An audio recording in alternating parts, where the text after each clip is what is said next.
Hello, Aries. Welcome to your April 2025 reading. My name is Nigel, and you have found Alchemy.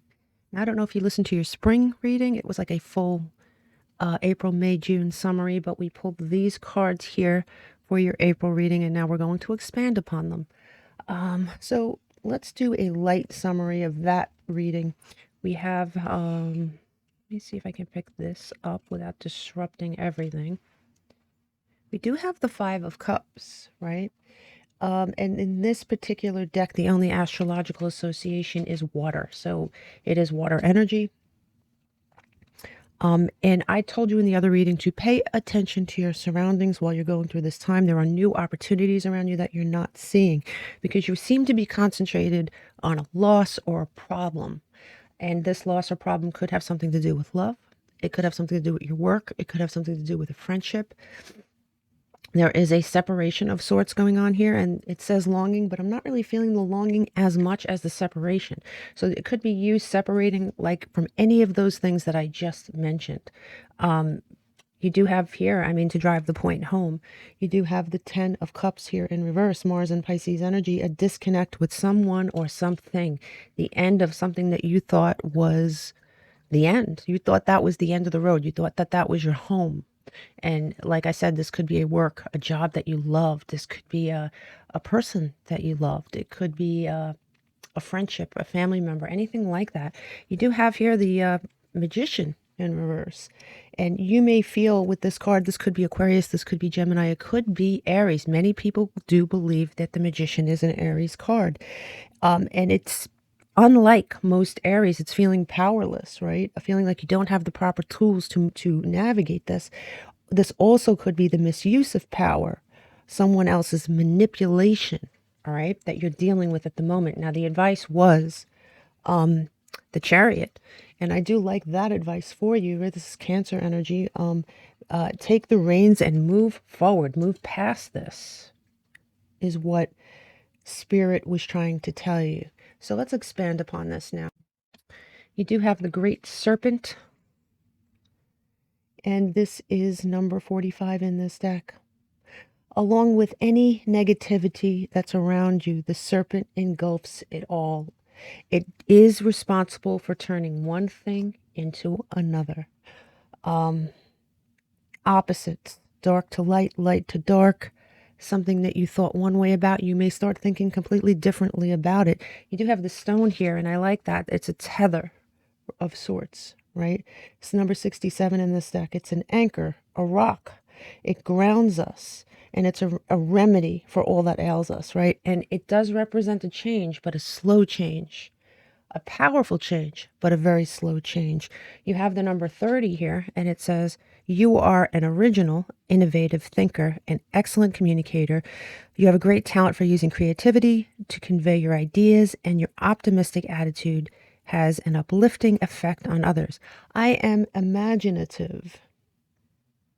Now, the number 30 is associated with Jupiter. We break it down to a number 3. It's associated with the planet Jupiter, which is expansion. It is taking your world, which was one thing, and expanding it. And sometimes you do experience some growing pains. It looks like that's what this is about here, Aries. Now, before we go into your astrology, we'll do your charms. You have the letters H, Z as in zebra, and N as in Nancy. And these letters could be someone's initials. It could be a restaurant. It could be a street. It could be anything. You have to keep a very open mind with the letters. But by the end of the month, I promise you, one of them or all of them will mean something to you here. With your charms, you have 1984. I don't know if you've read the book 1984. It was about a I can't say, you know what I'm saying, government, and it warns against that in the book. When we break 1984, now the year 1984 could mean something to you, but when we break that number down, it breaks down to a number 5, which is Mercury. It's a communicative, and this is communication as well. So let's see. Mercury might mean something to you by the time we finish this reading. You have a plane, and this could be you planning to travel, planning a vacation, actually traveling. It is travel. Travel is indicated here. You have the money charm, and I like that it is obviously the largest money charm in my collection, and it's upside down. And when a charm is upside down, it's not like a reversed tarot card. It means something that you may not see coming. So you may see some sort of a windfall coming, and that's aside from whatever it is that's going on here. So you're going to have something to be happy about, but there is something that's going to bother you this month as well. This could be someone or something. Now, interestingly enough, you did pull the card of Aries. I don't know if you watched me shuffle and lay out the cards, but it did fall out by itself. You're welcome to go back and look. And I love when that happens. It's a very strong indication that this is your reading. As we know, March, April is Aries time. So it's a very strong indication that not only is this your reading, but it's also a strong indication that this time is going to be very rich in things going on.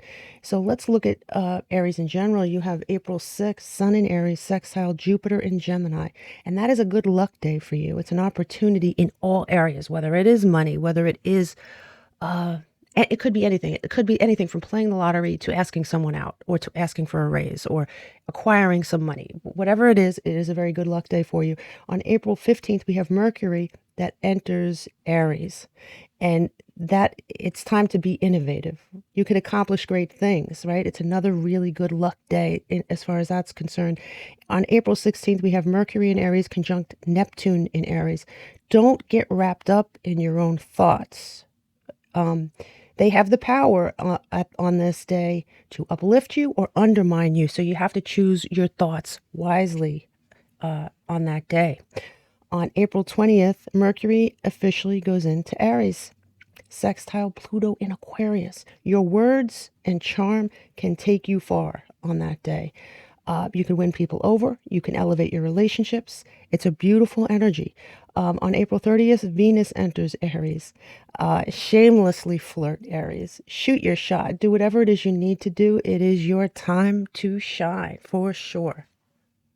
Now, let's look at our Norse deck here. You have the first card. It's called, let me see if I can pronounce this correctly. It's Heiroken.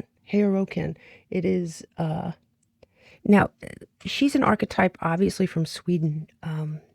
She's a giantess. Her presence in this reading heralds an end to indecisiveness. If you've been undecided about something, if your intuition is telling you one thing and your knowledge is telling you something else, if you're split, something's going to occur this month to sort of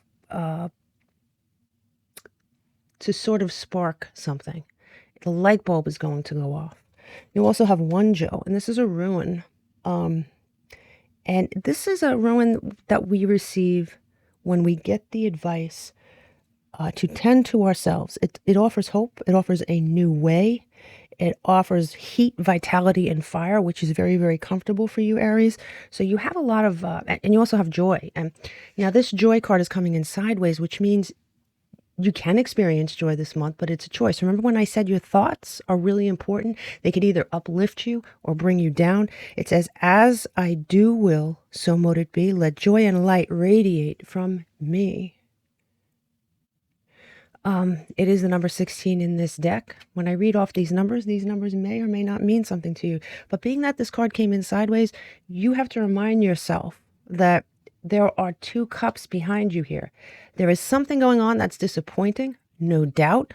It seems to be taking center stage, but there is also something else going on that you need to turn around and look at and appreciate, because something good is happening here as well, Aries. Now, let's look at your tarot. Here you have your three legs, and it's been brought to my attention that sometimes for different people, the legs are out of order. So the last leg could be the first leg.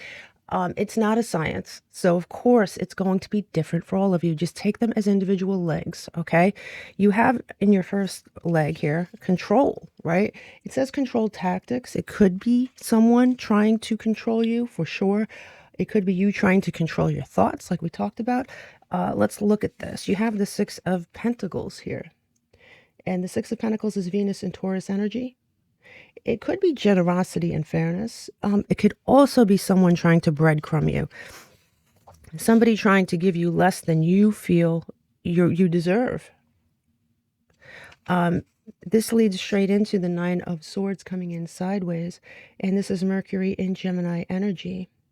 And when my cards come in sideways anyway, they represent choices, right? Just like this card. It's a choice, right? Are you going to recover, or are you going to be filled with anxiety? Are you going to cope, or are you going to fall into despair? Are you going to release all the negativity, or are you going to internalize it and have nightmares? It's a choice. And the fact that you have the joy card and this card coming in sideways, it really does mean your thoughts are going to be your friend or your biggest enemy this month. You have the Eight of Swords. Actually, this card came in reverse. You have the Eight of Swords here, all right, in reverse. The Eight of Swords is Mercury and Gemini energy too. And it is freedom, taking control, empowerment. So I think that you do make the right decision here. At least most of you do. You are able to regain control. When we add this up and we break it down, we get Mercury, which is interesting because we talked about it, right? We talked about Mercury over here. No, this is Jupiter. Where did we talk about Mercury? Oh, this 1984 breaks down to that number 5, that Mercury, right? It's Gemini, Virgo energy again. And it's communication, it's mental agility, it's adaptability. So I like that for you, for sure. You have a lot of Mercury in this leg in general. Now here on your second leg, it looks like you have an epiphany. It looks like a light bulb goes off here. You have a light bulb moment. I think that something happens and you're like, wait a minute. That indecisiveness is like, okay, I'm no longer indecisive. I'm no longer confused. Whatever it was that you were feeling, you have here the Seven of Swords.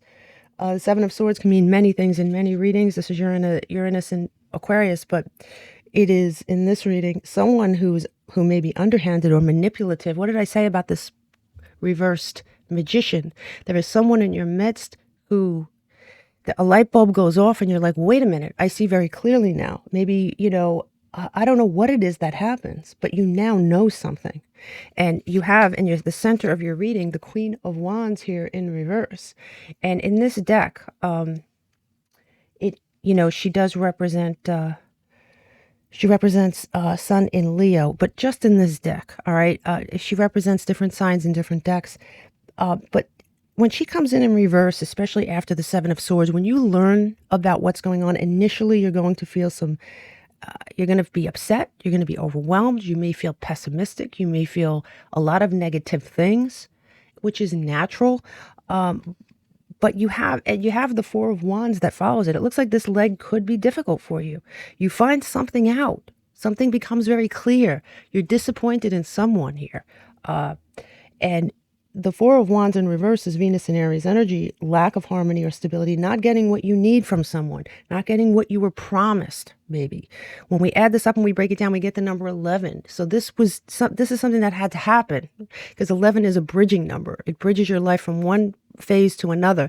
It's also a cardinal number, just like you're a cardinal sign. So you're building something, you're implementing something with the information that you have. And it is not easy information to digest at first. Okay, Aries? Here on this last leg, it says awakening, remember. So yeah, a light bulb goes off. You are awakening from something. Maybe someone had you, believing certain things. And when this light bulb goes off, yeah, but I like that. I like the energy that follows, right? So you have the High Priestess. The High Priestess is Piscean energy. It's realizing a truth and keeping things to yourself, being very, I'm not going to say secretive, but being very selective, very, very selective. And I think that's a really smart energy. You have the Knight of Pentacles here in reverse. So after this awakening, after this light bulb goes off and you finally get it, things start speeding up. The Knight of Pentacles is the slowest moving knight in the deck. In my opinion, when he's in reverse, things will start speeding up. You will start speeding up. You have the Hermit here in reverse as your final card, and that's Virgo energy, and it's a reemergence, right? So maybe you go introspective, maybe you kind of isolate temporarily, but you reemerge with this newfound knowledge. You're better for it somehow.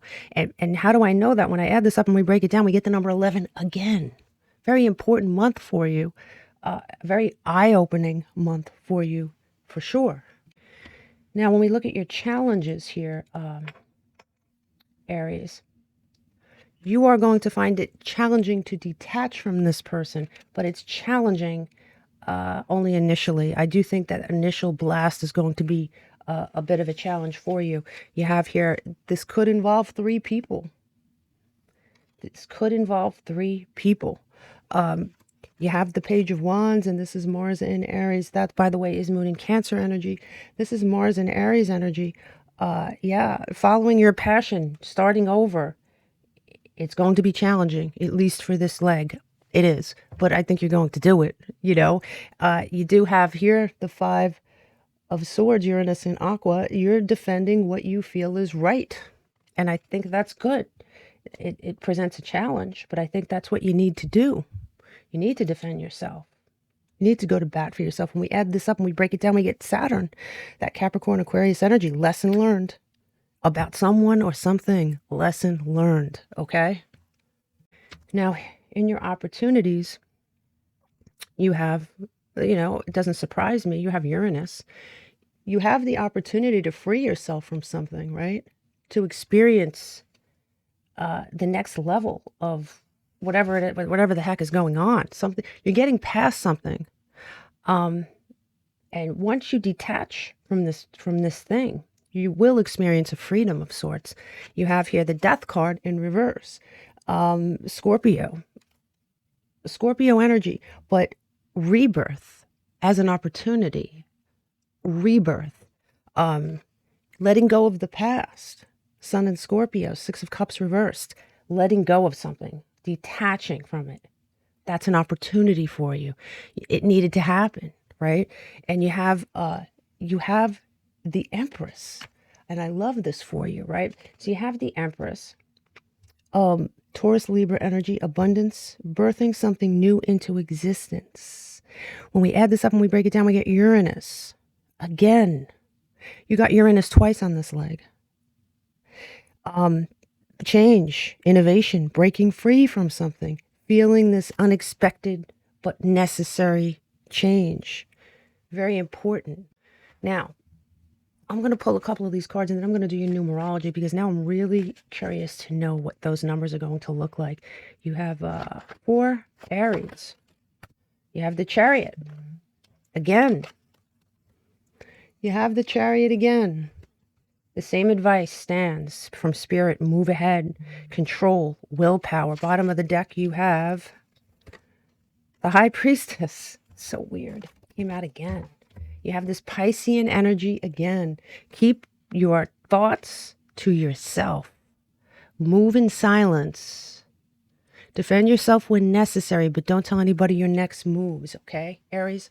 Okay, so with your numerology, when we add all the numbers up in this reading and we break them down, we get the number 3, which is Jupiter energy. It's that same energy we talked about here, that expansion, right? This had to happen.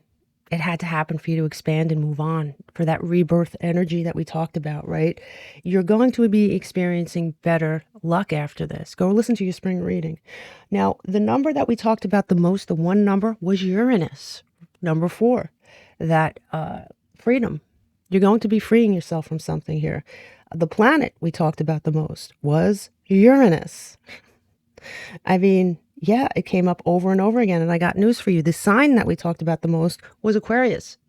And that's Saturn, but it's also Uranus. Uranus is very important in this reading, and so is Jupiter, for sure.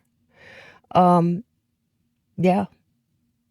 So the signs we talked about were Gemini, Leo, Virgo, Pisces, Capricorn, Aries, Cancer, Libra, Taurus, Scorpio, and of course, Aquarius. Man, whoever this is, I mean, like I said, this could be a job that did you dirty. It could be a friend that did you dirty. There's 3 people involved in this situation. It could be obviously a love interest. This is someone who you had a very, very different opinion of at one time. Your opinion is going to change drastically.